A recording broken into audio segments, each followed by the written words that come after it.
Hey, so the Craig Dabler do-it-yourself core casting system has arrived and I'm very excited to be using it for the first time. It means more ring designs are possible than before. I mean, not everything, but we definitely have a new orientation to play with and more options for designs for casting. So I'm going to try this ring that I've had laying around forever and ever and ever. And then I'll try and push the boundaries, I guess, and see how far I can take this system and what I can do with it. All right, let's get into it. Alrighty, so this is the ring I'm going to cast. I know that the designs on the outside are not going to turn out. It's mostly just about getting the shape of this ring. And it's got this tricky little undercut in it already, which I have filled with clay so that it cannot be filled. And then I've put corn flour in it so that hopefully it'll cast with these recesses, but not the undercuts. So let's check what size it is. 5. 5 looks pretty good. Cool, so we'll make with 5. And we'll chuck 5 on the little ring dude. And let's put these little things on either side. Alright. Let's do the first layer. Pack it with your thumb and fingers. Make sure it's nice and tightly packed. And a big old handful. Alright, let's cut off this extra stuff. Cool, alright. So let's talc this. I say talc, but it's actually corn flour. Let's corn flour this section up. Let's pop our little ring on our stick. And it's in the middle. There we go. Now we should, making sure it's straight up and down, press it in. Let's put our other flask on top, lining up red and red, red and red.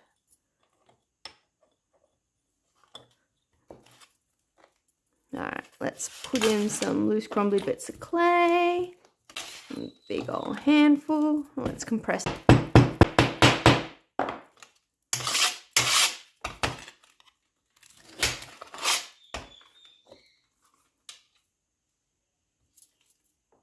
Doesn't look too bad, does it? Okay. Let's pull this out.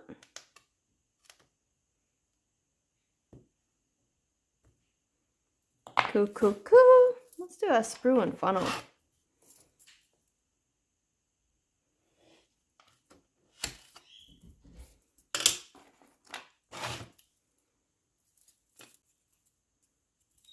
All nice and smooth. Alright. And that shank might have gotten a little bit wobbly, so let's just grab that and pop that back in and give it a little compress. Cool, cool, cool. Let's set that to the side for now. So 5 and 5, but 5 doesn't fit in 5. 5 fits in 6, and also the other thing is my piece of dowel only fits in 6. Whoa. So we'll put a size 6 core in this. Let's compress that a little bit. Let's compress the other side too. Great. Alright. Let's get that out of there. Oh, so satisfying.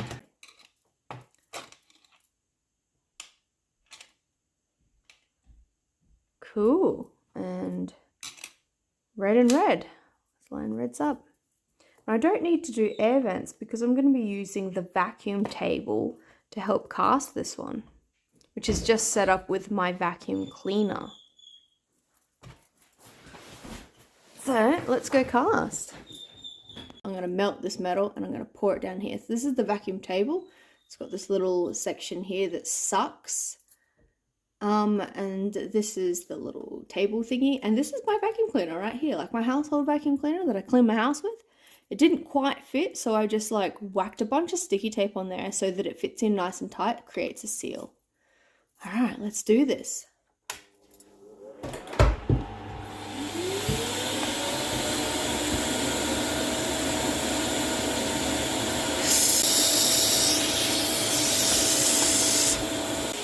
All right, vacuum cleaner off. Let's open this up and see what we've made.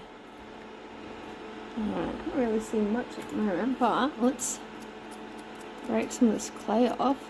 Cool. Well, I have almost all the claws. I mean, this little dude's missing here. Oh, he's just, yeah, he's kind of missing. He's kind of there. Let's just break this out and see what we've got. So a little bit of spillage at the liner parting. I'm alright with that. I mean, I'm not very familiar with this system, so it makes sense that I'd, you know, not nail it straight away. But I have a ring. Easy enough for me to drill through this if I wanted it to go all the way through. And clean that up. Yeah, I'm missing one of the claws, but that could be something to do with my mold making. See? I didn't actually check. Maybe it was blocked. Cool. With a bit more practice, I should be getting that perfect. Alright, let's see if I can cast this ring. Its widest point is actually down here,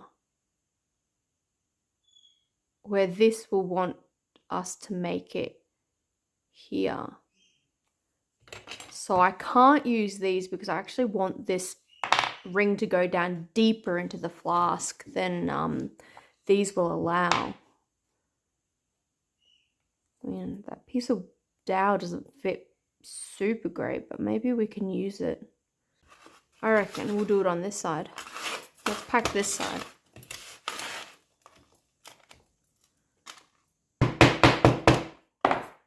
Okay.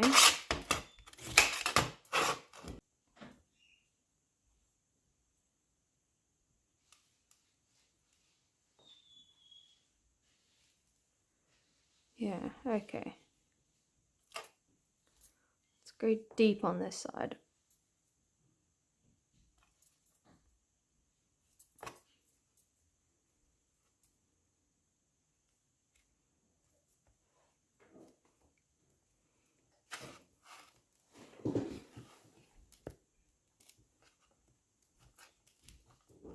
To the widest point of this design, down further, which is pretty much where the finger sits.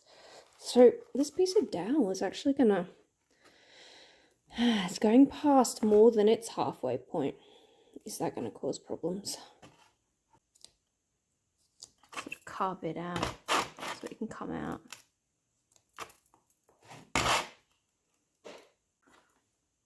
Let's put some corn flour on that.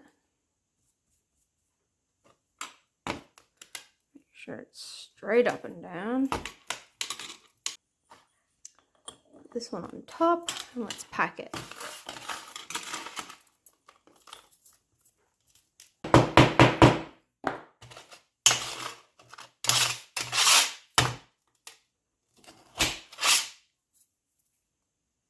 Did I line male and male up?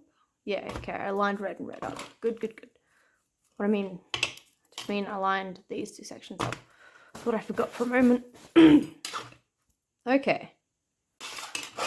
Let's see if we can pull this out.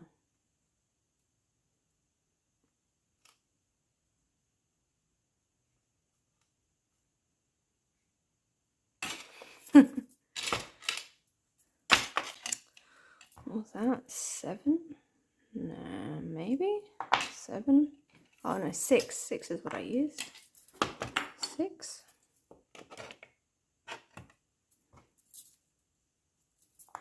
Okay, let's just do 6.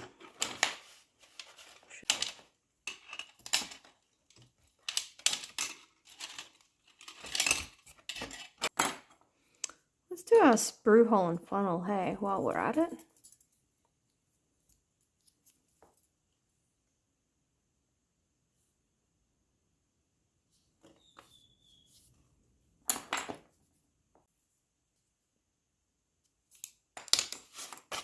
Let's get our shank and press our shank back in, crispify everything. Make sure it's all crispy, good. This is all very unfamiliar to me. I don't actually know what it translates to in the metal. So normally when I look at the clay, I'm very familiar with what's happening and I can recognize or I can translate what it's going to be like in the metal. But with this stuff, it's so new to me. I can't read what it's going to look like. It's kind of exciting though. Red and red, let's line them up. Let's see what I make. Alright, let's open this up and see what we've made. Okay, so we've got the signet top. That's a good sign. Let's see what else we've got. Hey, cool. I mean, there's a bit of spillage, but I'm sure with more practice I'll get better at figuring that out and reducing that so I have less cleanup. So that might have just been that, I don't know, it looks like I could have maybe used a bigger core. I used a size 6, maybe I should have used size 7. The more I play with it, the more I'll figure it out. But quite happy that my MacGyver worked. You know, like I said, a bit of cleanup. It didn't work perfectly, but yeah, I was able to manipulate it to work for me. Cool. Alright, so with just a little bit of cleanup, I haven't gone too far with these. I'm quite happy. I can see a lot of potential, particularly once I really get familiar with the mold making process and being able to read the clay so I know what that translates to in the metal. But even with this very first one where the claw didn't quite form properly, I could just solder on a little claw in that one spot if I wanted to, or I could just cast it again if I wanted to, because it really didn't take that long, to be honest. I'm very happy for a first go. Yeah, like I said, it didn't pick up all of that detail on the side, so this one has all of that detail, but I wasn't expecting it to because they're all sort of undercuts, so it goes in, maybe the clay does get in those details, but then when you pull it out again, those details get erased. So I'm aware that that wasn't going to stay there.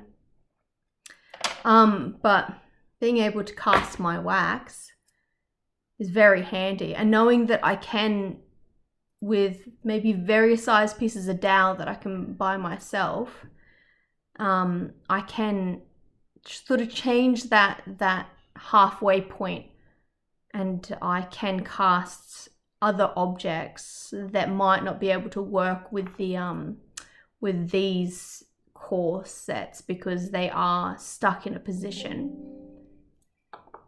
But good to know that I have a few more options. Overall, very happy, very excited for being able to do more. And I guess like and subscribe. Follow Craig Dabler, DIY Casting. He makes amazing sand casting tools, toolkits. He's always inventing new things. His clay's amazing, his flasks are amazing. All his products are great. And not only that, he's an awesome human being. And I just get so much joy out of following him on his Facebook and being a part of his community and learning from a whole heap of other artists. So yeah, big thumbs up, and I can't wait to do more casting. Stay tuned for more videos. All right, bye.